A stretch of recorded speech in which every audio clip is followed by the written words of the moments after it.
Hi, my name is Frederick Beck, and in my most recent trip to Thailand, guys, I was fortunate enough to come across this Malayan crate trying to eat a sunbeam snake. They're snake eaters, so it's a natural food. Elliot actually found it, and this is what this video is gonna be about. I am the Bavarian Herper.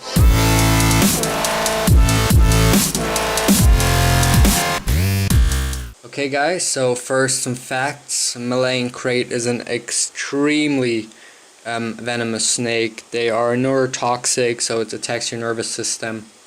Up to about 50% of their bites are fatal, sometimes even if treated in the hospital.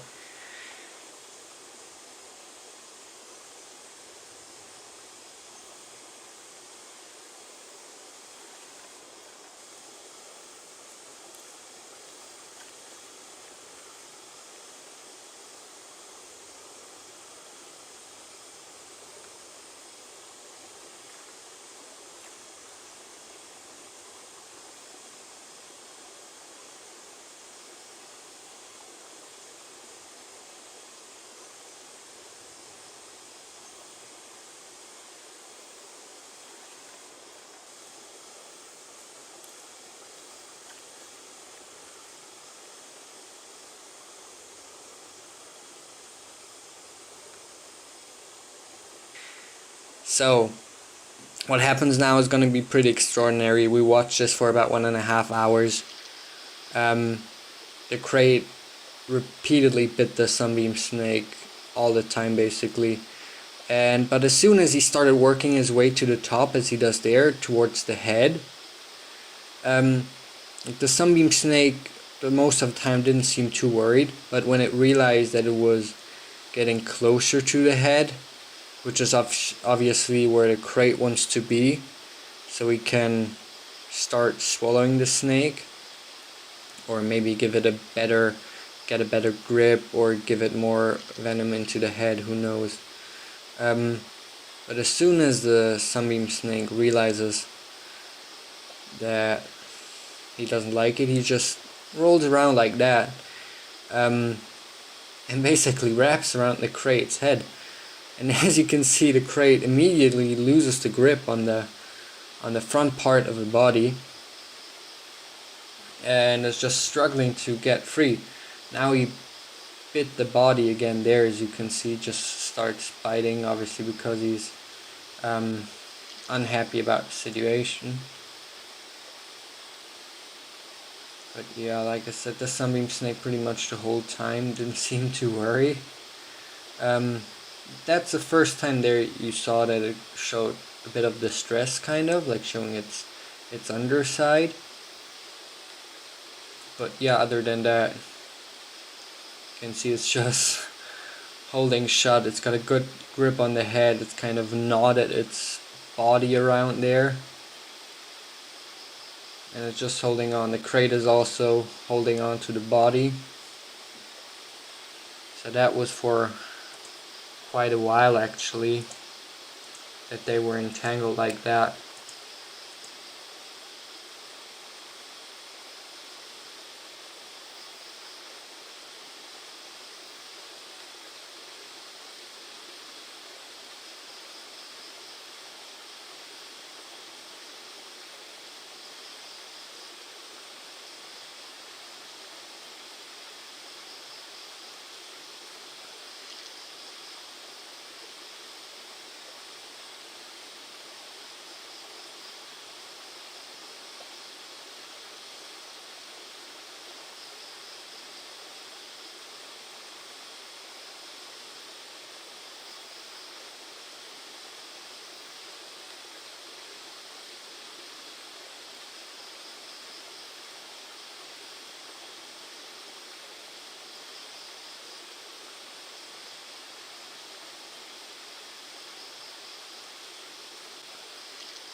You can see it's just a never-ending fight.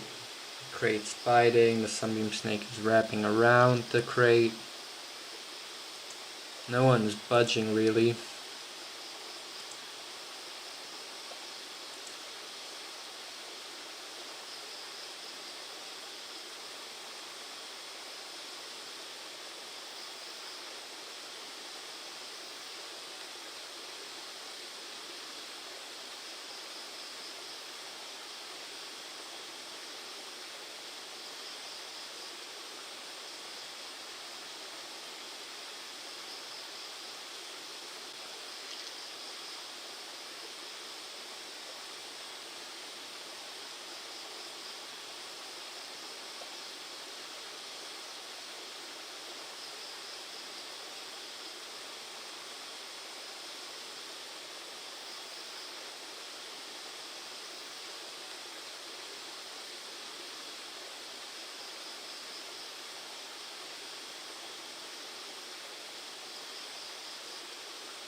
And this happened on and on basically, so it's at least 6 times, maybe even more often, that they had that where the crate came to a point where it was just a couple inches away from the head, and then the sunbeam snake just took it in a headlock.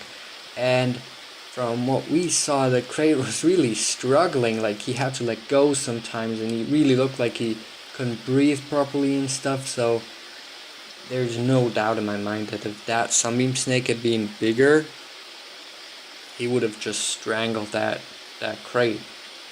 And yeah, also if you compare the size of that crate was huge, biggest one I've seen, like over a meter definitely, and the sunbeam snake was what, maybe 40 centimeters, something like that. So yeah, that was really crazy.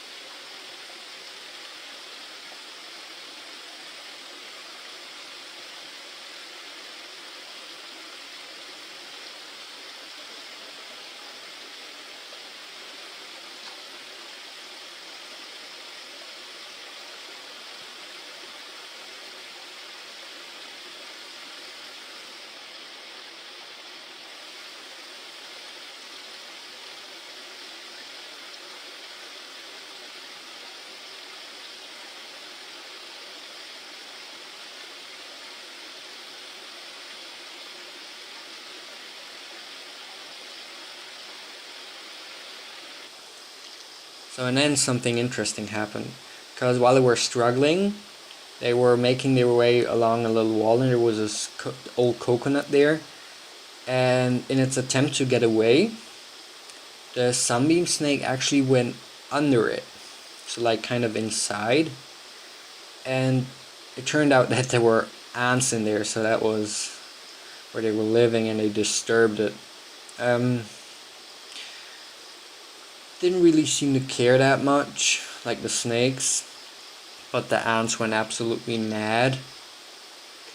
As you can see, there's hundreds of them all over the snakes, mainly over the sunbeam because it was going in there, as you can see, like in and under the coconut. And then the first ants went on the crate, and the problem was the crate had the sunbeam snake by the tail, so its mouth was open, as you can see.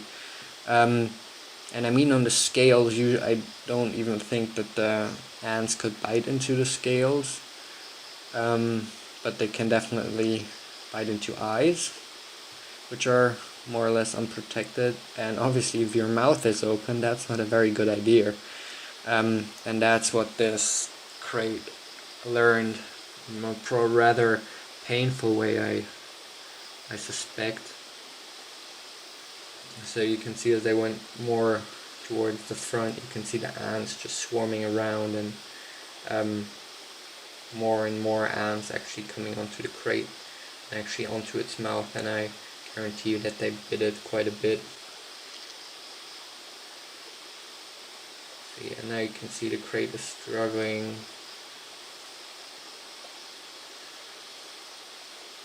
And that's the thing, like the sunbeam snake went into the dirt and he had real good leverage in there, so it was basically impossible for the crate to pull him out of there. You can see he always gave it kind of a pull, but he was having a hard time too. And then the ants, at one point, it just became too much and he let go. You can see it there, and immediately just he goes right off. He's so agitated. But then again, he flips right back into predator mode, and he's like, where's the sunbeam snake? And he obviously wants to find it. So yeah, I had to change my battery so he didn't catch it, but he actually found the sunbeam snake again, and grabbed hold of it again. And this is where this scene comes in. So he had it again, the sunbeam snake had again coiled around the head of the crate. They were fighting again, and this was just never ending, I can tell you. And there you can see the crate again let go of the thick part of the body and try to grab the tail there.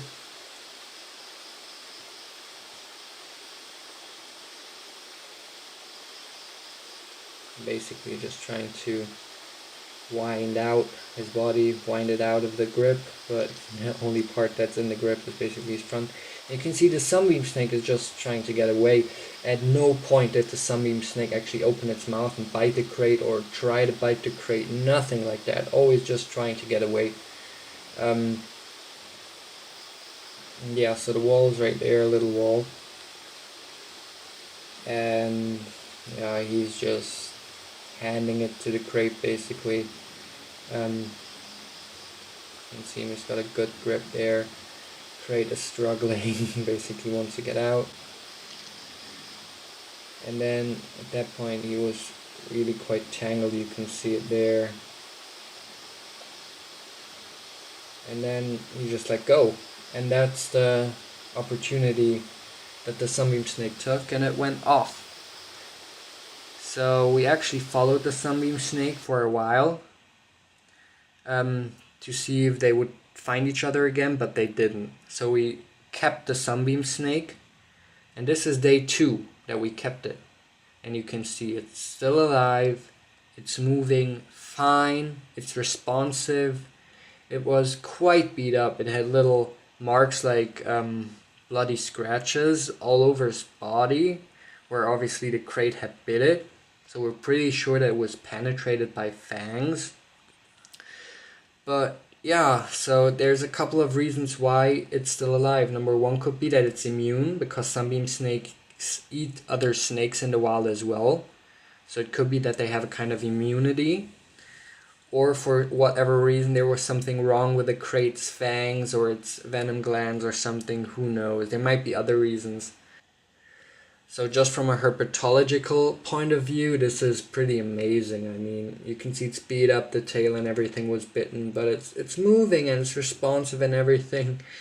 And so yeah, released it, I think, and 1 or 2 days later we released it because it was doing fine. So yeah, pretty crazy, guys. So if you enjoyed this video, please don't forget to leave me a like, comment, or even subscribe to my channel. Thank you very much. And also feel free to check out my new website where you can also contact me, which is quite a bit easier than contact through YouTube. Thanks a lot, guys.